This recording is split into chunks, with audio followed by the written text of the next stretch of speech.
कर्तावे स्तोत्रम दैवंतिनु स्तोत्रम प्रभु यीशु मसीह के मीठे और मधुर नाम में फिर एक बार मैं आपका इस YouTube के चैनल पर स्वागत करता हूं। एक बार फिर मैं आज आपके मध्य में हूं। पिछले दिनों में हमने कुछ वचनों को सीखा। Let us walk on the path of God और इफिसियों की पत्री के द्वारा हमने अद्भुत अध्ययन किया। परमेश्वर की आत्मा ने हम में से प्रत्येक की सहायता और मदद की। बहुत सारी गवाहियां मेरे पास आई और मैं परमेश्वर का धन्यवाद देता हूं, क्योंकि जब कोई अपनी गवाही को मेरे पास लेकर आता है तो मुझे बड़ा आनंद होता है और मुझे ऐसा लगता है कि मैं और प्रभु की उपस्थिति में बढ़कर प्रभु के साथ बैठकर वचनों को प्राप्त करूं, ताकि मैं नई नई बातों को जो मैं परमेश्वर से प्राप्त करता हूं आपके मध्य में पहुंचा सकूं। हालेलुया। और प्रियो, परमेश्वर ने बीते 8-10 दिनों में जो भी अध्ययन हमने किया उसके द्वारा हमारी बड़ी मदद की और बहुत सारे लोगों के जीवन में प्रभु ने आशीष को दिया। इसलिए मैं प्रभु का भी धन्यवाद करता हूं जिन्होंने गवाहियां मुझ तक पहुंचाई है। परमेश्वर आपको बड़ी बरकत और बड़ी आशीष दे। और आज फिर एक बार परमेश्वर एक नए विषय के साथ हमारे मध्य में आया है और मेरा विश्वास है कि इस विषय को जब हम सीखेंगे परमेश्वर हमारे विश्वास के स्तर को बढ़ा देगा। हालेलुया। केवल उनके जो वचन को रिसीव करना सीखेंगे। हालेलुया। मैं प्रभु की महिमा करता हूं कि परमेश्वर दिन प्रतिदिन हमारे मध्य में आता है, वो नहीं चूकता। आमीन। कई बार हम प्रचार करने से चूक जाते हैं, आप सुनने से चूक जाते हैं, लेकिन परमेश्वर अपने वायदे का पक्का परमेश्वर है। हालेलुया। लेकिन यकीन जानिए, जिस दिन मैं YouTube पर नहीं आता हूं, मैं खुद अस्वस्थ रहता हूं, मैं पूरी कोशिश करता हूं कि मैं एक भी दिन इसमें गैप ना करूं, लेकिन कभी कभी परिस्थितियां ऐसी होती है, कहीं सेवकाई में समय हो जाता है, कहीं कुछ और एक्सक्यूज हो जाते हैं। कई बार ऐसा होता है कि मैं वचनों को मनन करने में बैठा रहता हूं और जब तक वचन मिलेंगे नहीं तो आपको बताऊंगा कैसे, क्योंकि मैं वचन में तोलमोल करने का धंधा नहीं करता। हालेलुया। प्रभु ने मुझे सिखाया है, तूने सेंतमेंट पाया है और तुझे सेंतमेंट ही आगे देना है। हालेलुया। आज फिर एक बार बड़े आनंद के साथ मैं आपके मध्य में हूं, क्योंकि एक अद्भुत विषय को लेकर आया हूं। और पिछले दिनों में हमने इफिसियों की पत्री से अध्ययन किया था और प्रभु ने हमें आशीष दी है। हालेलुया। आज इससे पहले कि हम एक नए विषय की ओर बढ़े, हम कुछ वचनों को पढ़ेंगे और आज के इन वचनों को पढ़ने के द्वारा हम परमेश्वर का गुणानुवाद और उसका धन्यवाद देंगे और फिर हम अपने विषय की ओर बढ़ेंगे। आज हमने पढ़ने के लिए जो वचन चुने हैं वो पाए जाते हैं भजन संहिता 27 उसके 1 से लेकर 6 वचनों को हम पढ़ेंगे। भजन संहिता 27 उसके 1 से लेकर 6 वचन। हालेलुया। और सब अपने अपने पवित्र शास्त्र निकालकर इस समय मेरे साथ वचन को पढ़ रहे हैं या पढ़ने जा रहे हैं, ऐसा मैं विश्वास करता हूं। Hallelujah. Let us open our Bible to the book of Proverbs, नीति वचन की पुस्तक, उसका 27 अध्याय उसके 1 से 6 वचन। The book of proverbs chapter 27 versus 1 to 6। कल के दिन के विषय में डिंग मत मार, क्योंकि तू नहीं जानता कि दिन भर में क्या होगा। तेरी प्रशंसा और लोग करे तो करे, परंतु तू आप न करना। दूसरे तुझे सराहे तो सराहे, परंतु तू अपनी सराहना न करना। पत्थर तो भारी है और बालू में बोझ है, परंतु मूढ़ का क्रोध उन दोनों से भारी है। क्रोध तो क्रूर और प्रकोप धारा के समान होता है, परंतु जब कोई जल उठता है तब कौन ठहर सकता है। खुली हुई डांट गुप्त प्रेम से उत्तम है। जो घाव मित्र के हाथ से लगे वह विश्वास योग्य है, परंतु बैरी अधिक चुंबन करता है। हालेलुया। परमेश्वर इन पढ़ी हुई बातों पर हम में से प्रत्येक को आशीष दे। कल के दिन के विषय में डिंग मत मार। अभी देखिए, कल के दिन, आने वाले दिन के विषय में पवित्र शास्त्र बहुत कुछ सिखाता है, लेकिन 2 बातें मैं आपको बताता हूं। एक यहाँ लिखी है, कल के दिन के विषय में डिंग मत मार, और एक लिखी है, तू कल की चिंता न करना। हालेलुया। लेकिन चिंता न करना इसलिए क्योंकि अपना बोझ हम प्रभु पर डालना सीख रहे हैं। हालेलुया। लेकिन डींगे नहीं मारना। जब हम कल की बातों को, कल तो मैं ऐसा कर दूंगा, कल तो मेरा ये है, कल देख लेना तो मैं क्या करता हूं, कल की बातों में 15 दिन रुक जाओ पास्टर साहब, देखिए मेरा चर्च कहां से कहां पहुंच जाता है, देखिए कैसे मैं आराधना की टीम को तैयार करता हूं, बस देखते रहिए कल क्या होने वाला है। कल की डींगे मत मार, क्योंकि डींगे मारना अभिमान और घमंड को आपके जीवन में लेकर आता है। हालेलुया। अगर आप वचन कहते हैं क्योंकि तू नहीं जानता कि आज के दिन में क्या होना है। हालेलुया। अगर आप अभिमान और घमंड से कल के दिन के डींगों से बचना चाहते हैं तो आज नम्र और दीन बने रहना सीखे। धन्य है वे जो नम्र है, क्योंकि वे ही पृथ्वी पर अधिकार करेंगे। हालेलुया। तेरी प्रशंसा और लोग करे तो करे, परंतु तू आप न करना। दूसरे तुझे सराहे तो सराहे, परंतु तू अपनी सराहना न करना। जिनके सुनने के कान हो वो सुन ले। ये वचन ज़्यादा गहराई में सिखाने की और बताने की ज़रूरत नहीं है। जितनों ने मेरे साथ पढ़ा है वो जान गए हैं कि परमेश्वर का आत्मा हमें क्या बताना चाहता है। दूसरे करते हैं तो करने दो, खुद मत करो, क्योंकि जब हम अपनी प्रशंसा, अपनी सराहना आप करते हैं तो हमको लगता है हम प्रशंसा कर रहे हैं, परंतु वो अभिमान और घमंड है जिसका अंगीकार हम कर रहे हैं और जिसका प्रतिफल हमको जरूर मिलेगा। हालेलुया। पत्थर तो भारी है और बालू में बोझ है, परंतु मूढ़ का क्रोध उन दोनों से भारी है। मूर्ख लोगों के क्रोध में नहीं फंसना। मूर्खों को अगर आप पश्चिम दिशा को पश्चिम बताएंगे ना, अगर उसके दिमाग में उत्तर सेट है तो आप कितना भी बोलिए वो बोलेगा नहीं ये उत्तर दिशा ही है। आपको नहीं समझता पास्टर साहब, आप नहीं जानते उस भाई के बारे में, उस बहन के बारे में, है ना। आपको तो सब मीठा मीठा उन्होंने दिखाया है, हम उनकी असलियत जानते हैं। हालेलुया। वचन कहता है पत्थर भी भारी है, बालू में भी बोझ है, वजन है, लेकिन मूढ़ का क्रोध जो है वो इन दोनों बोझों से और अधिक भारी है। हालेलुया। मूर्खों को छोड़ना नहीं, लेकिन उनके क्रोध से परे रहना, बचे रहना, लेकिन उन मूर्खों के लिए प्रार्थना जरूर जरूर करना। हालेलुया। क्रोध तो क्रूर और प्रकोप धारा के समान होता है, परंतु जब कोई जल उठता है तो कौन ठहर सकता है। हालेलुया। क्रोध आपको पाप की ओर लेकर जाता है। हमने पिछले दिनों में let us walk on the path of God इस विषय को सीखा था। उसमें मैंने आपको इफिसियों की पत्री के द्वारा कुछ चीजें उतार फेंकने के लिए कहा गया है, कुछ चीजें पहनने के लिए कही गई है, उसके विषय में हमने सीखा था। उसमें हमने सीखा था क्रोध तो करना परंतु पाप नहीं करना, क्योंकि क्रोध जो होता है, गुस्सा जो होता है, वो आपको क्रूरता की ओर लेकर जाता है, प्रकोप धारा के समान होता है जो सब कुछ सब कुछ व्यर्थ करता चला जाता है, सब कुछ नुकसान करता चला जाता है। क्रोध क्रूर होता है, इस बात को याद रखिए। और जब आपका क्रोध क्रूरता की ओर बढ़ता है तो आपको शत्रु पाप में ढकेल देता है। हालेलुया। इसीलिए वचन में लिखा है क्रोध तो क्रूर होता है, इसीलिए जब कोई जल उठता है तब उसको भला कौन रोक सकता है। हालेलुया। इसीलिए हमने पिछले दिनों में सीखा क्रोध को उतार फेंकना है। हालेलुया। आमीन। खुली हुई डांट गुप्त प्रेम से उत्तम होती है। आमीन। इस वचन को अंडरलाइन कर ले। अगर आप किसी व्यक्ति से प्रेम करते, उसको प्रकट करना जरूरी है। यीशु मसीह ने कलवरी की मृत्यु के द्वारा उसके अद्भुत और निस्वार्थ प्रेम को हम पर प्रकट किया। हालेलुया। अगर आप मुंह बंद करके किसी से कहेंगे मैं उनसे बहुत प्रेम करता हूं, उनको कैसे मालूम पड़ेगा प्रेम करते हैं।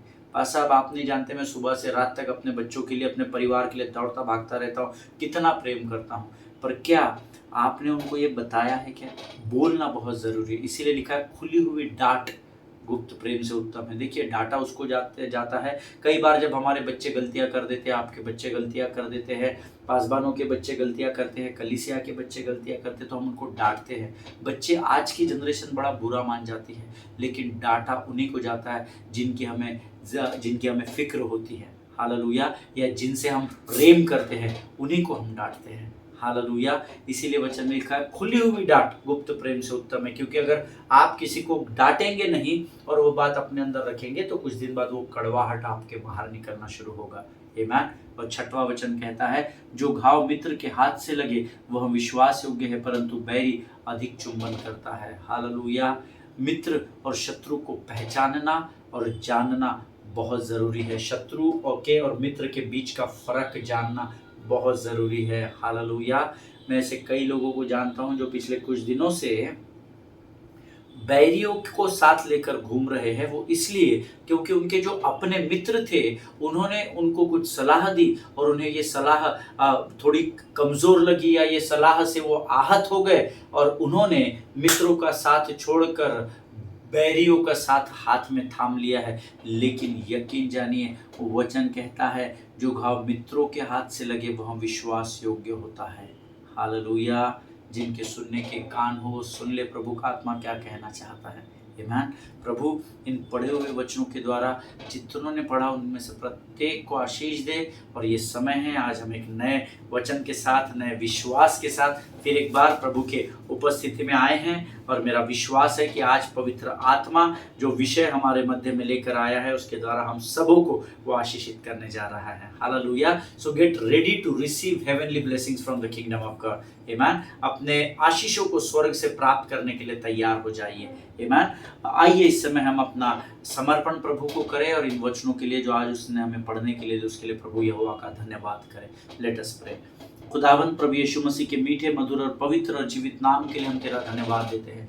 तेरा नाम ही है राजा, जिसके लेने मात्र से हम प्रभु दिन प्रतिदिन आशीषों की ओर बढ़ते हैं। राजा प्रभु जी, हम धन्यवाद देते हैं यीशु मसीह के उस अद्भुत अधिकारी नाम के लिए परमेश्वर पिता, जिसे तूने हमारे मुख में रखने का अधिकार हमें दिया है। प्रभु जी परमेश्वर पिता, इस समय हम अपने शरीर, प्राणात्मा और बुद्धि को तुझे समर्पित करते हैं। जो वचन नीति वचन की पुस्तक के द्वारा 27 अध्ययन के द्वारा आज तूने हमें पढ़ने के लिए दिए राजा, उन सारे वचनों के लिए हम तुझे धन्यवाद देते हैं। धन्यवाद यीशु, उन वचनों के द्वारा हमसे बातचीत करने के लिए। प्रभु इस समय हम अपना समर्पण तुझे करते हैं। जो बातें आज तू हमें सिखाता है उसके समझने के लिए लगने वाली स्वर्गीय समझ और बुद्धि से भरकर हमको तैयार रख। प्रभु जी परमेश्वर, होने दे राजा, जो बातें आज तू हमें सिखाता है उसके द्वारा हम इस पृथ्वी पर ज्ञान से भरे जाने पाए प्रभु जी, और वो ज्ञान संसार के लिए आशीष और आदर का कारण बनने पाए। राजा हमारे उठने बैठने चलने में तेरे पुत्र यीशु मसीह की गवाही हम दिन प्रतिदिन लोगों तक पहुंचा सके, ऐसी सामर्थ और समझ और बुद्धि हमें दे। राजा अपने आप को तुझे समर्पित करते, शत्रु की हर एक युक्ति योजनाओं का खंडन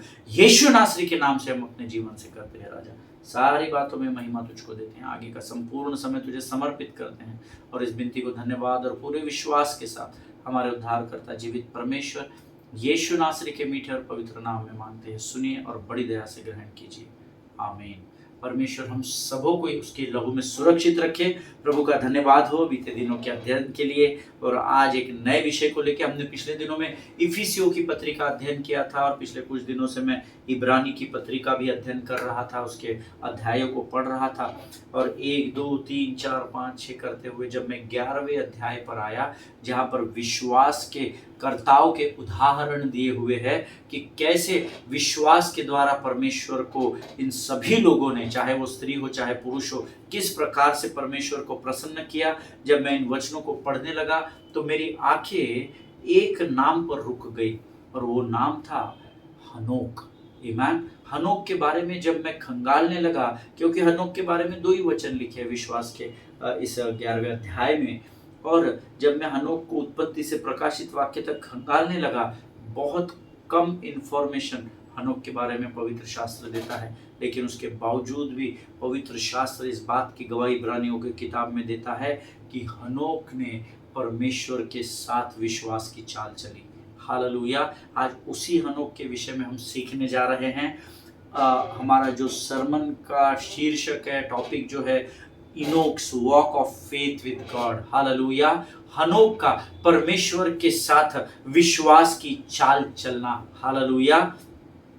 हनोक का परमेश्वर के साथ विश्वास के साथ चलना, ये हमारा अध्ययन का विषय है। जो लोग नोट्स लिखते हैं वो लिख लीजिए। Dear people of God, we are going to learn certain things from the life of Enoch, and I was just meditating upon this book of Hebrew chapter 11, and बहुत अद्भुत किताब है। हमने कई बार इस पर अध्ययन किया है। विश्वास के बहुत सारे उदाहरण हमारे पास इसमें दिए गए हैं। आप इसको बड़ी बारीकाई से पढ़ना, परमेश्वर आपको बहुत सारी भेद की बातों को प्रकट करेगा। हालेलुया। सो हम हनोक के विषय में सीख रहे हैं। हनोक के बारे में पवित्र शास्त्र में बहुत कम लिखा गया है, yet Bible says his name is written in the list of hall of faith. Hallelujah. उसके बावजूद भी विश्वास के कर्ताओं के मध्य में उसका नाम लिखा गया है। हालेलुया। शायद आप में से कुछ लोग सोच रहे होंगे ये हॉल ऑफ फेथ क्या होता है। हमने हॉल ऑफ फेम सुना था, हॉल ऑफ फेथ क्या होता है। So hall of faith means a list of men and women who were determined to walk with God. Hallelujah. Hall of faith का मतलब होता है उन स्त्रियों और पुरुषों के बारे में लिखा गया है जिन्होंने परमेश्वर के साथ चलने का दृढ़ निश्चय किया, चाहे परिस्थिति कैसे भी हो, चाहे हालात कैसे भी हो, चाहे किसी भी तूफान का वो सामना कर रहे हो। लेकिन जितने लोगों के नाम इब्रानियों की पत्री उसके 11वें अध्याय में लिखा गया है, उन्होंने एक दृढ़ निश्चय अपने जीवन में किया कि चाहे कुछ भी क्यों ना हो जाए, परंतु मैं परमेश्वर के साथ ही अपनी चाल को चलूंगा। हालेलुया। उन सबों के नाम पवित्र शास्त्र के इस अद्भुत किताब में इब्रानियों की पत्र उसके 11वें अध्याय में लिखे हुए हैं। Hallelujah. Let us open our Bible to the book of Hebrews chapter 11 verses 5 and 6। इब्रानियों की पत्री उसका 11वां अध्याय उसके 5 और 6 वचनों को हम पढ़ेंगे। मेरा विश्वास है आप सब लोगों के पवित्र शास्त्र आपके सामने रखे हुए हैं, और नहीं रखे हुए तो बड़े शर्म की बात है, होना चाहिए, क्योंकि हम परमेश्वर के वचन का अर्थात परमेश्वर का अध्ययन कर रहे हैं। हालेलुया। इब्रानियों की पत्री उसका 11वां अध्याय उसके 5 और 6 वचन। By faith Enoch was taken up so that he should not see death and he was not found because God had taken him. Now before he was taken he was commanded as having pleased God and without faith it is impossible to please him. For whoever would draw near to God must believe that He exists and that He rewards those who seek Him. Hallelujah. परमेश्वर इन पढ़े हुए वचनों पर हम में से प्रत्येक को आशीष दे।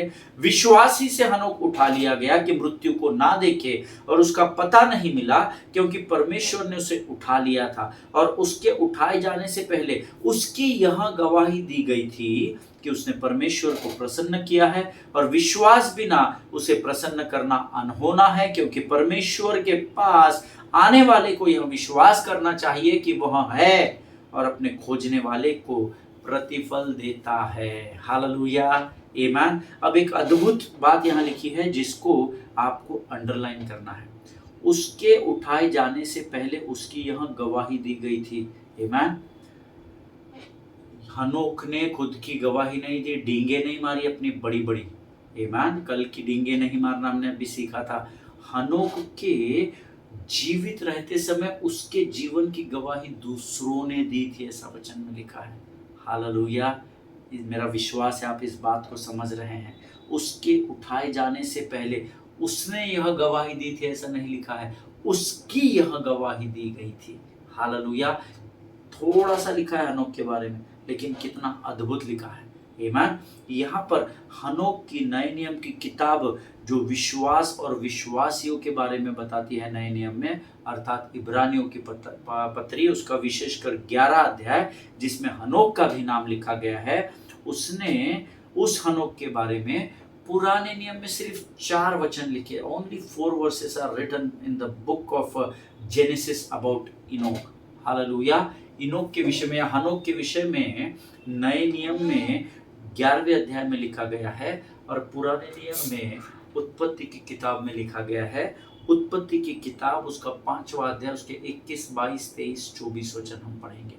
उत्पत्ति की पुस्तक 5वां अध्याय 21, 22, 23, 24।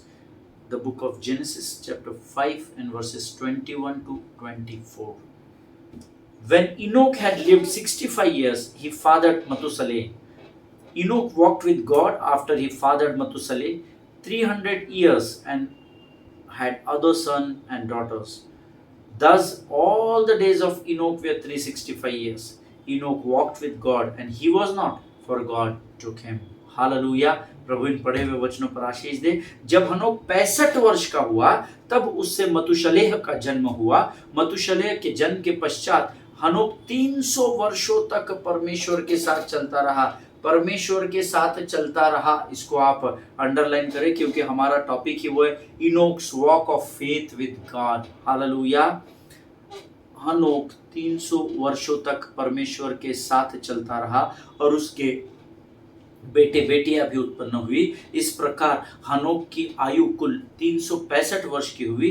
हनोक परमेश्वर के साथ चलता था, फिर वह लोप हो गया क्योंकि परमेश्वर ने उसे उठा लिया था। हालेलुया। यहाँ पर इब्रानियों की किताब हमें बताती है कि हनोक ने परमेश्वर को प्रसन्न किया। हमने पढ़ा इब्रानियों की पत्री उसके 11वें अध्याय के 5 और 6 वचन में, जो हमें बताता है कि हनोक ने परमेश्वर को प्रसन्न किया। लेकिन अगर आप उत्पत्ति की किताब पढ़ेंगे जो अभी हमने पढ़ी, 5वां अध्याय 21 से 24 वचन, ये हमें बताती है कि क्यों परमेश्वर हनोक के द्वारा प्रसन्न हुआ या क्यों हनोक परमेश्वर को प्रसन्न कर सका।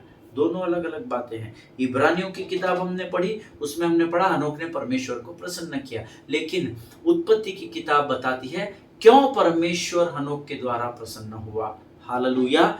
And the reason is he pleased God because he walked with God. Hallelujah. इसीलिए मैंने आपको पहले अंडरलाइन करने बोला था, परमेश्वर के साथ चलता रहा। He could please God and Enoch could please God because he walked with God. Hallelujah. हनोक परमेश्वर को प्रसन्न कर सका क्योंकि वो परमेश्वर के साथ चलता रहा। हालेलुया। आज आप किसके साथ चल रहे हैं? किसी पावरफुल आदमी के साथ चल रहे हैं, उसके इन्फ्लुएंस को लेकर चल रहे हैं, धन को लेकर चल रहे हैं, जमीन जायदाद के घमंड को लेकर चल रहे हैं, मैं नहीं जानता। लेकिन जिस नाम को हम अध्ययन कर रहे हैं उसके बारे में उसके मरने से पहले यह गवाही दी गई कि परमेश्वर हनोक परमेश्वर के साथ चलता रहा। हालेलुया, आमेन। मैं और आप अगर परमेश्वर को प्रसन्न करना चाहते हैं, if you want to please God, then you need one thing and that is faith. Hallelujah. अगर हम परमेश्वर को प्रसन्न करना चाहते हैं तो हमको विश्वास की जरूरत पड़ती है। बिना विश्वास के परमेश्वर को प्रसन्न करना अनहोना है, हमने अभी पढ़ा है। Hallelujah. So if you want to walk with God, then you need faith. Hallelujah, amen. और क्योंकि आप और मैं एक ऐसे परमेश्वर से डील करते हैं जो शरीर की आंखों से दिखाई नहीं देता, इसीलिए उसको देखने के लिए मुझे और आपको विश्वास की जरूरत पड़ती है। And that is why faith is very very very important in the righteous life. Hallelujah. विश्वास का एक बहुत अद्भुत कार्य धर्मी के जीवन में है। जितना आप परमेश्वर के साथ अधिक चलना चाहते हैं, उतना आपके विश्वास के स्तर को आपको अधिक बढ़ाना पड़ेगा। हालेलुया। देखिए, परमेश्वर को प्रसन्न करने के लिए परमेश्वर के साथ चलना जरूरी होता है। बलिदान देना नहीं, दशमांश देना, भेंटे देना नहीं, हर संडे चर्च जाके ताली बजाना, पुलपिट पर प्रचार करना नहीं, लेकिन परमेश्वर को प्रसन्न करने के लिए परमेश्वर के साथ चलना जरूरी होती है। ऐसे में बहुत सारे लोगों को जानता हूँ जो संडे को कलीसिया में आते हैं लेकिन फिर भी वो परमेश्वर के साथ नहीं होते। किसने कौन से कपड़े पहने हैं, कौन क्या कर रहा है, पास्टर के मुंह से गलत शब्द निकल गया तो है करके हंसना है।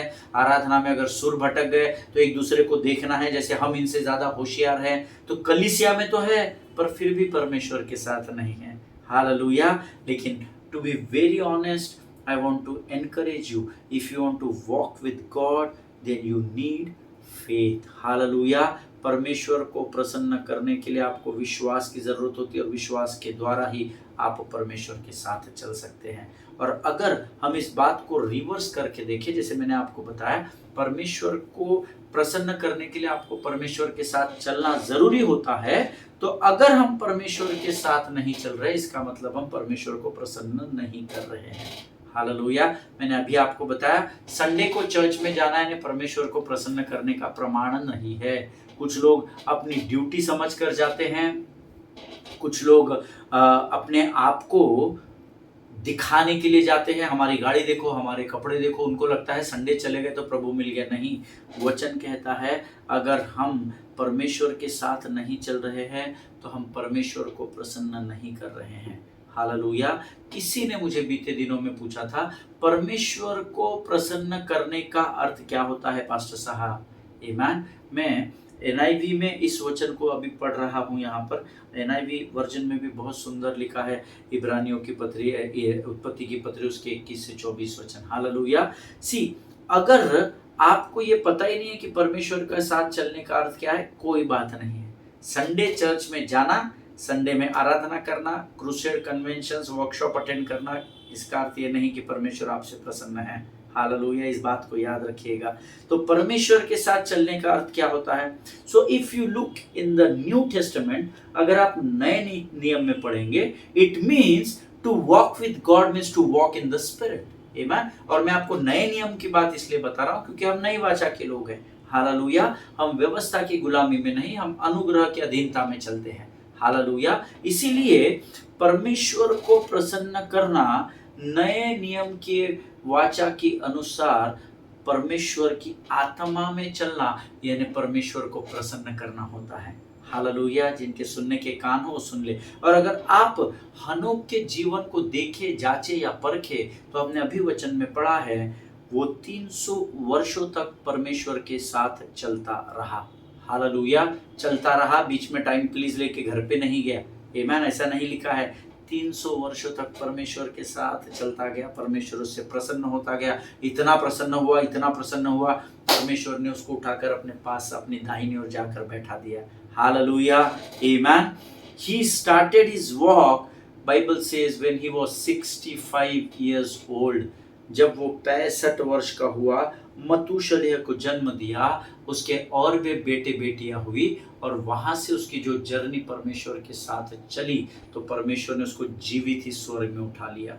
Hallelujah, amen. So to walk with God means God is a part of your decision making. अब परमेश्वर के साथ चलने का अर्थ क्या है वो मैं आपको बताता हूँ। Walking with God means every decision you take, you involve God into that, number one. Number two, he is a part of your thought processes.